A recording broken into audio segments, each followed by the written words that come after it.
Dan Sofia, kita juga akan bersama dengan Dr. Amir Siddiq Ambir Nordin yang akan memperincikan kepada kita, memberitahu impak mengenai berjaga malam ini. Ya, dan kita berada dengan Profesor Prof. Dr. Muhadia bersama kita menerusi panggilan video. Assalamualaikum. Assalamualaikum. Selamat pagi. Waalaikumsalam. Can you hear me? Sekali lagi. Yep. Boleh dengar ya? Apa khabar? Boleh. Baik. Dapat tidur malam dengan nyenyak semalam? Boleh, Alhamdulillah. Baik, Prof, mungkin nak kongsikan bersama kita kan antara yang menjadi permasalahan yang besar pada tempoh ini, bukan sahaja tempoh PKP tetapi secara keseluruhannya memang ramai yang melalui masalah terjaga atau berjaga di waktu malam. Mungkin boleh perincikan sedikit sebenarnya apa yang sedang berlaku pada ketika ini?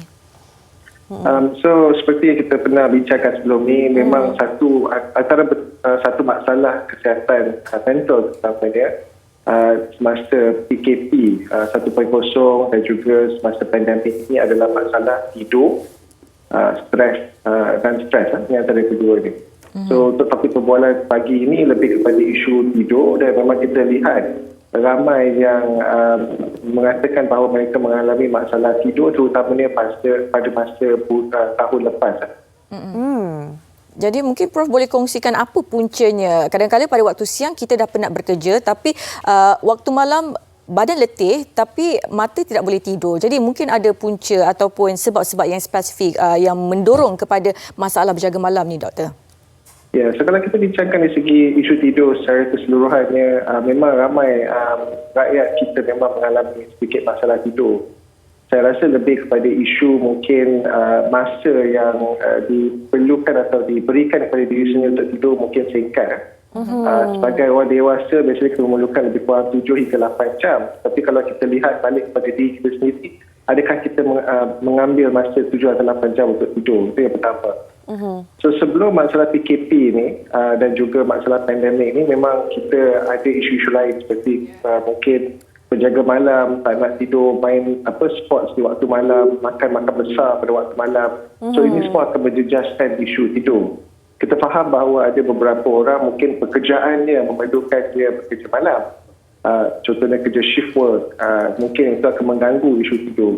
Tetapi semasa pandemik ini, masalahnya lebih kepada dua perkara. Satu adalah isu stres yang mungkin melibatkan dari segi keluarga, kerja, dan kedua adalah dari segi rutin harian kita dah terganggu.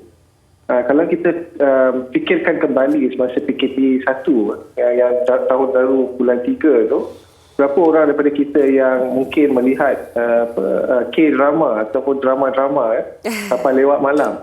Masa tu memang tidur kita akan lari kalau kita pecahkan rutin harian kita itu. Tetapi semasa nak masuk ke tahun baru ini, mungkin kuartal 4 tahun lepas contohnya, dia lebih kepada isu stres. Isu stres kerja, ada tak kerja atau tidak. Isu dari segi anak, contohnya sekolah buka atau tidak. So ini mengganggu sedikit dari segi masalah tidur orang dewasa. Baik, Doktor, itu antara faktor yang mungkin kita terlampau terbeban dengan begitu banyak berada di fikiran kita kan. Tapi melalui tempoh yang agak panjang ini dan sekarang dalam tempoh PKP, adakah Doktor melihat antara faktor yang mendorong juga adalah mungkin besar kemungkinannya mungkin depresi, kesepian. Adakah ini juga termasuk sekali dalam antara faktor yang membuatkan ramai tak boleh tidur sekarang ini, Doktor?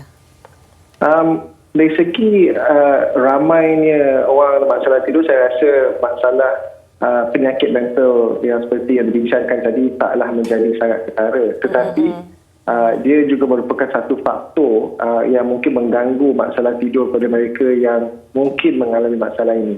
Kita tahu bahawa isu penyakit depresi seperti bicara tadi dan juga isu kegelisahan, anxiety disorder boleh mengganggu tidur seseorang itu. Jadi Doktor, jika kita kerap berjaga malam ni, apa yang merisaukan? Mungkin kita akan dapat pelbagai penyakit dan sebagainya.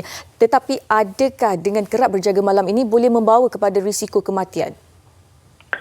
Kalau kita tengok dari segi datanya, ada mengatakan bahawa tempoh kehidupan itu mungkin pendek sedikit berbanding orang lain kerana masalah jangka masa panjang tidur tu ada yang biasa kita sering bincangkan dari segi masalah kardiovaskular atau masalah jantung di mana masalah darah tinggi terutamanya menjadi satu faktor yang mungkin terjadi disebabkan oleh masalah tidur. Kedua itu adalah peningkatan dari segi risiko untuk diabetes, terutamanya type 2. Ya.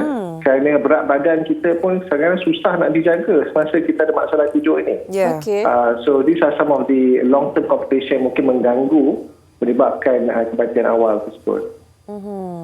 Baik, doktor, kita ingin tahu jugalah bagi mereka yang mungkin telah pun melakukan apa sahaja untuk memastikan mereka boleh tidur, sama ada mereka cuba bersenam di siang hari ataupun tidak makan terlalu lewat dan sebagainya, tapi masih juga dibelenggu masalah berjaga malam ini. Apa yang boleh dilakukan selebihnya, doktor?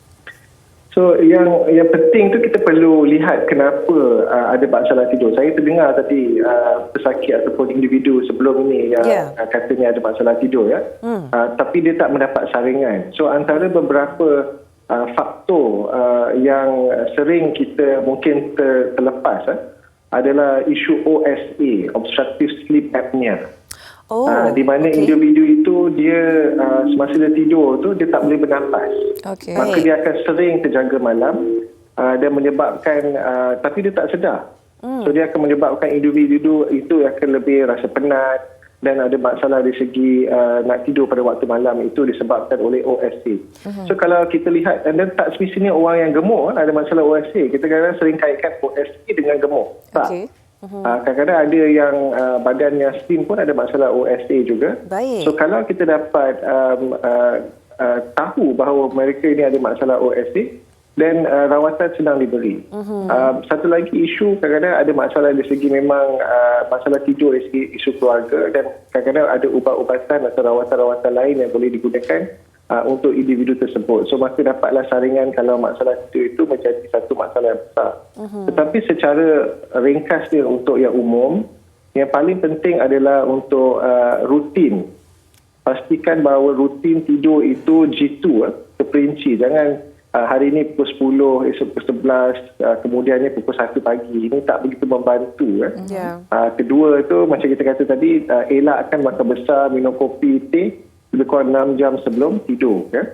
Dan kalau boleh, pastikan juga tempat nak tidur tu dalam keadaan lebih cuaca yang lebih elok sikit lah. So kalau ada kipas ataupun aircon tu bolehlah digunakan pada masa itu. Ini antara tips-tips yang boleh membantu individu untuk tidur. Okey, baik. Doktor, mungkin doktor boleh kongsikan, adakah tidur pada waktu siang dan tidur pada waktu malam itu adalah berbeza? Sebagai contoh, ada orang dia susah untuk tidur pada waktu malam dan seterusnya waktu siang tu dia akan ganti balik tidur waktu malam. Adakah perkara itu boleh dilakukan atau sebenarnya tak elok untuk dilakukan, doktor? Kita memang kena tidur waktu malam. So kalau ikut data ni, dia mengatakan bahawa nak ganti tidur tu tak ada. Maknanya kalau kita tidur waktu siang dan kita singkatkan waktu malam tu, dia punya kesan tu sama seperti kita tak tidur. So maka kadang-kadang kita tahu semasa kita semakin menua ni, kadang-kadang ada kita panggil siesta ataupun naps pada waktu siang. Tetapi waktu malam itu perlu lagi jangka masa tidur itu. Cuma kita kena ingat bahawa semakin kita berusia, walaupun kita memerlukan tidur yang lama, 7-8 jam tu, tetapi kita lihat pada ibu bapa kita kadang-kadang dia orang tidur 6 jam dah okey. So sometimes the quality of sleep rather than the time semasa kita menua ni, especially semasa about 50 and above. Baik. Doktor, kita bercakap berkenaan ini kategori dewasa yang menua lah. Bagaimana pula bagi anak-anak kecil, anak-anak kita yang kita sedia maklum semua sekarang ini melalui PDPR, pembelajaran di rumah sahaja, dan mungkin rutin di rumah itu sedikit sebanyak mungkin tak ada berutin langsung kerana semua berada di rumah kan. Dan ramai anak-anak kecil sekarang ini mempunyai masalah berjaga di waktu malam juga. Ini menjadi rintihan ramai ibu bapa. Jadi bagaimana boleh kita lakukan untuk membantu anak-anak kita daripada perspektif ibu bapa pula, doktor? So yang penting tu bapa kena faham bahawa anak-anak memang perlu tidur lebih daripada kita, 8 hingga 10 jam. Itu yang pertama. Kerana untuk anak-anak tidur ni lebih penting. Satu dari segi tumbuh besar. Semasa kita tidur, terutamanya pada deep sleep, kita akan meriliskan banyak hormon-hormon yang akan membantu dari segi tumbuh besaran. Growth hormone contohnya. Satu. Kedua tu, tidur yang cukup ni memang membantu dari segi kecerdasan otak. Yeah. So kita lihat bahawa kalau ada masalah tidur yang berpanjangan, maka kita punya alertness dan juga kita punya daya untuk mengingat tu memang kurang. Ya.